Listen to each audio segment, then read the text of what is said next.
नमस्ते दोस्तों, आप ही के YouTube चैनल जीके एमके कुड़ी के ऊपर आपका हार्दिक स्वागत है। दोस्तों हम पिछले वीडियो के अंदर हमने राजस्थान का एकीकरण के बारे में चर्चा की थी और राजस्थान के एकीकरण से निश्चित है एक या दो क्वेश्चन हमारे राजस्थान के एकीकरण से आते हैं। उसी आधार पर अगर हम देखें तो एक या दो क्वेश्चन आते हैं हमारे राजस्थान के अंदर ही 1857 की क्रांति से क्वेश्चन आते हैं। आज हम यहाँ पर देखेंगे कि 1857 की क्रांति के समय में यहाँ का पॉलिटिकल एजेंट कौन हुआ करता था। 1857 की क्रांति के समय में पॉलिटिकल एजेंट कितने हुआ करते थे। 1857 की क्रांति के समय में सैनिक छावनियां कितने हुआ करती थी। 1857 की क्रांति के अंदर उसमें एजीजी कौन था, पहला एजीजी कौन था, इसका मुख्यालय माउंट आबू सिरोही के अंदर कब बनाया गया था, अजमेर में कब बनाया गया था, इनके बारे में हम चर्चा करेंगे। तो हम लोग देखते हैं पहले 1857 की क्रांति। 1857 की क्रांति क्लियर है। अब अगर हम देखें कि 1857 की क्रांति से पहले हमारे यहाँ पर राजा महाराजा हुआ करते थे। ये राजा महाराजा अंग्रेजों के अधीन कैसे हो गए, इन अंग्रेजों के अंदर इनके द्वारा हमारे राजा महाराजों के द्वारा ये संधि अंग्रेजों के द्वारा की गई थी, ये कब की गई थी, तो इसके बारे में हम चर्चा करें। उसमें भारत के अंदर कौन सी परिस्थितियां बन गई थी कि यहाँ के हमारे राजा महाराजाओं ने अंग्रेजों के साथ में संधि की। तो ये संधियां की गई थी हमारे देशी रियासतों के साथ में 1817 और 1818 के मध्य। 1817 और 18 के मध्य उसमें भारत के अंदर अंग्रेज और मराठों के मध्य युद्ध चल रहा था। इन दो शक्तियों के मध्य युद्ध क्यों चल रहा था, क्योंकि उसमें यहाँ पर जो केंद्रीय शक्ति हुआ करती थी मुगलों के पास में, ये केंद्रीय शक्ति मुगलों के पास में कमजोर स्थापित हो गई थी। यानी मुगल यहाँ पर क्या पड़ गए थे, कमजोर पड़ गए थे। तो यहाँ पर मराठा और मुगलों के मध्य, मराठा और अंग्रेजों के मध्य क्या चल रहा था, संघर्ष चल रहा था। तो हमारे राजस्थान के राजाओं ने अंग्रेजों की तरफ ही मुख क्यों किया, क्योंकि यहाँ पर जो दक्षिण भारत के अंदर मराठा थे, ये उत्तर भारत के अंदर यानी उत्तर भारत के अंदर राजपूताना की तरफ इन्होंने क्या कर दिया था, लूट फूट, यहाँ पर संपत्ति लूटते थे, धन को लूटना प्रारंभ कर दिया था।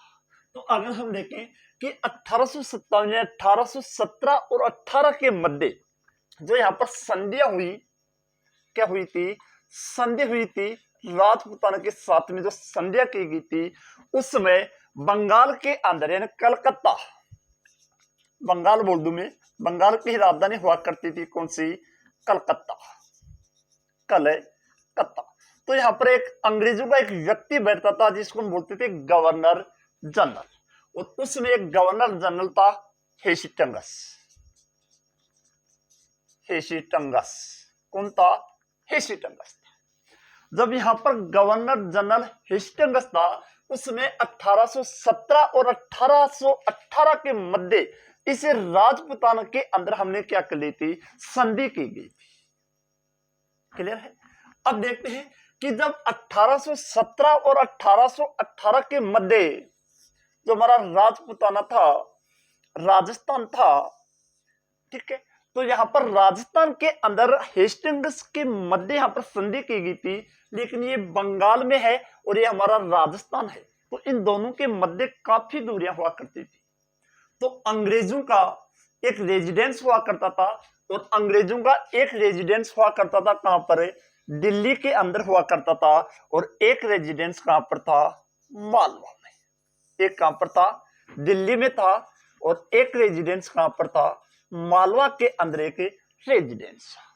इस दिल्ली के अंदर जो रेजिडेंस हुआ करता था, यहां पर एक व्यक्ति बैठता था, और उस व्यक्ति का नाम था मेटकोप। कौन था, मेटकोप। और यहां पर जो मालवा के अंदर जो इन्हीं का एक रेजिडेंस हुआ करता था, और इस रेजिडेंस के अंदर एक व्यक्ति बैठता था जिसका नाम था मेलकोम। मेलकोम बैठता था। क्लियर है। अब देखते हैं यहां पर इस मेलकोम के द्वारा भी राजपूताना के अंदर कुछ रियासतों के साथ में संधि की गई थी और ये रियासत हमारी इस साइड के अंदर थी, यानी मालवा के पास में जो नजदीक के अंदर थी। और वो रियासत कौन सी थी? डूंगरपुर, बांसवाड़ा, एक रियासत थी कौन सी? डूंगरपुर रियासत थी। और एक रियासत थी कौन सी? प्रतापगढ़। कौन सी थी? प्रतापगढ़। तो इन तीन रियासतों के साथ में तो संधि कहां के? डी के द्वारा यहां पर की गई थी। तो मालवा के ही व्यक्ति के द्वारा, मेलकुंड के द्वारा यहां पर संधि की गई थी। बाकी सभी के साथ में संधि किसके द्वारा की गई? मेटकुप के द्वारा यहां पर संधि की गई थी। अगर हमसे किसी व्यक्ति विशेष का नाम पूछ ली जाए कि राजस्थान के रियासतों के साथ में संधि करने वाला अंग्रेज कौन था, तो संधि करने वाला कौन अंग्रेज कौन था? मेटकुप था। उसमें गवर्नर जनरल कौन हुआ करता था? तो गवर्नर जनरल कौन हुआ करता था? हेस्टिंग्स यहाँ पर गवर्नर जनरल हुआ करता था। क्लियर है? अब देखते हैं यहाँ पर जो पहली रियासत थी हमारी राजपुताना की, उस राजपुताना के अंदर 1817 के अंदर 1817 के अंदर तीन रियासतों ने विलय किया था, यानी सहायक संधि की थी तीन रियासतों ने। और वो कौन सी थी? करौली, टोंक, कोटा। कौन सी थी? करौली, कोटा और टोंक। और 1818 के अंदर लगभग रियासतों ने संधियां कर ली थी, लेकिन एक अंतिम एक रियासत रह गई थी हमारी, और वो रियासत कौन सी रह गई थी? सिरोही। कौन सी रह गई थी? सिरोही। तो ये सिरोही रियासत ने भी 1823 के अंदर संधि की थी। 1823 में क्या कर ली थी? संधि। तो अंग्रेजों के साथ में संधि करने वाली अगर पहली रियासत का नाम पूछ लिया जाए तो पहली रियासत कौन सी होगी? करौली होगी, और यहाँ का शासक था हरपाल सिंह। ठीक है। 1823 के अंदर संधि करने वाली रियासत थी तो वो कौन सी थी? सिरोही थी, और यहाँ का शासक था शिव सिंह। कौन था? शिव सिंह के द्वारा यहाँ पर संधि की गई थी अंतिम। तो पहली करौली है, अंतिम हमारी रियासत कौन सी थी? सिरोही रियासत के द्वारा की गई थी। अगर हमसे पूछ लिया जाए कि डूंगरपुर, प्रतापगढ़ और बांसवाड़ा से संधि करने वाला कौन था? मेरकुम था। बाकी रियासतों के साथ में संधि करने वाला कौन था? मेटकुप था। ठीक है। अब अगर यहाँ पर संधियां हो चुकी है तो अंग्रेजों ने क्या किया? एक व्यक्ति को यहाँ पर राजस्थान के अंदर भेजा था, और ये पद दिया गया था कौन सा? AGG, agent to governor general का पद जोड़ा गया। और ये एजेंट टू गवर्नर जनरल का पद जोड़ा कब किया गया था? 1832 में। 1832 में पद जोड़ा कौन सा? AGG, agent to governor general का पद।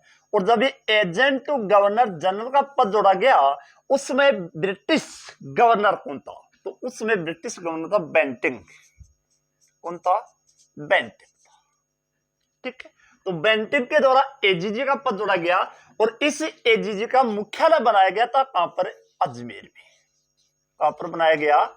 अजमेर के अंदर। और ये मुख्यालय कब बनाया गया था? यहां पर अजमेर के अंदर ही बनाया गया 1832 में। 1832 में। तो अंग्रेजों के द्वारा एजीजी का कार्यालय कहां पर रखा गया? अजमेर के अंदर 1832 में रखा गया था। और एक व्यक्ति को भी यहां पर नियुक्त किया था, और वो व्यक्ति था मिस्टर लॉकेट। मिस्टर लॉकेट था। क्लियर है? फिर इसके बाद में यहां पर अंग्रेज है, तो अंग्रेजों को वैसे गर्मी ज्यादा लगती है, तो इन अंग्रेजों ने अपना दूसरा कार्यालय बना दिया था सिरोही के अंदर ही, माउंट आबू में।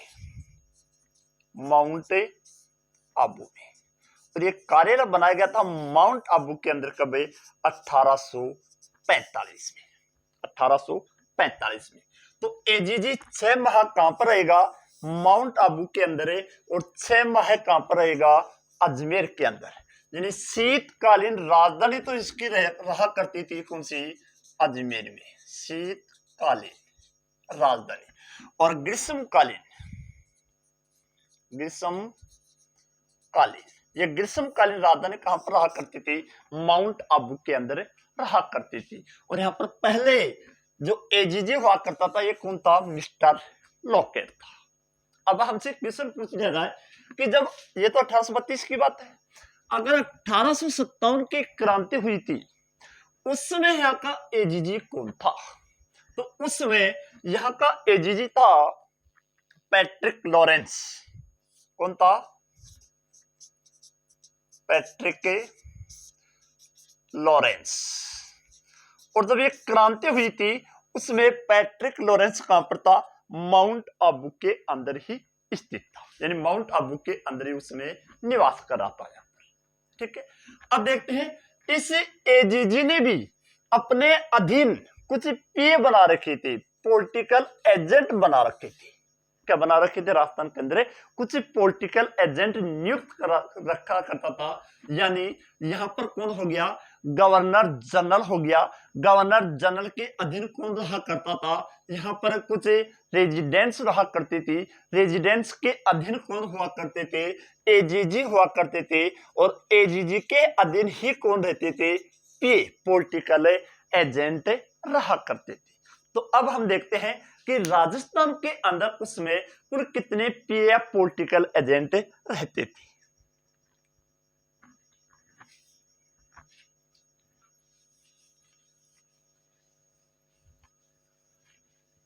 ध्यान रखना, यहां से लगभग एक क्वेश्चन निश्चित है।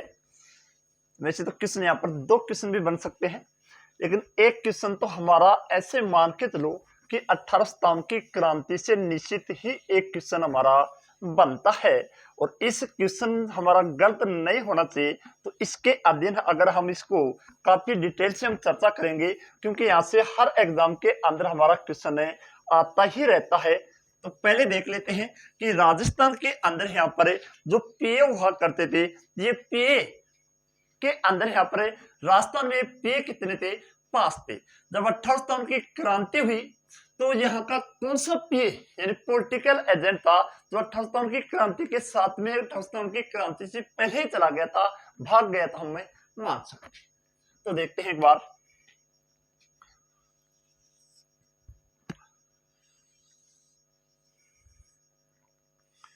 राजस्थान के अंदर उसमें पीए रहा करता था, एक तो कहां पर? भरतपुर में, पॉलिटिकल एजेंट।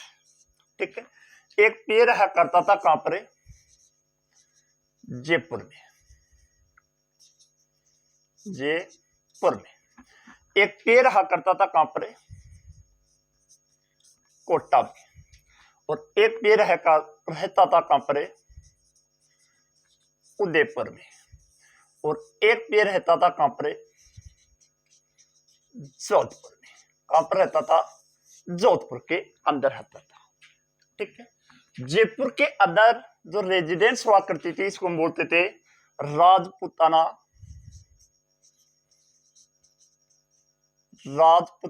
स्टेट या एजेंसी। ठीक है, कोटा के अंदर जो हुआ करती थी इसको हम बोलते हैं पूर्वी राजपुताना स्टेट या एजेंसी।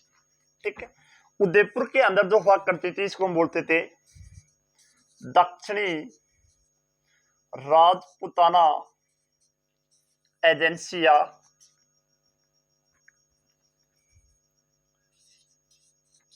स्टेट। ठीक है, और एक हुआ करती थी हमारा जोधपुर में जिसको हम बोलते हैं पश्चिमी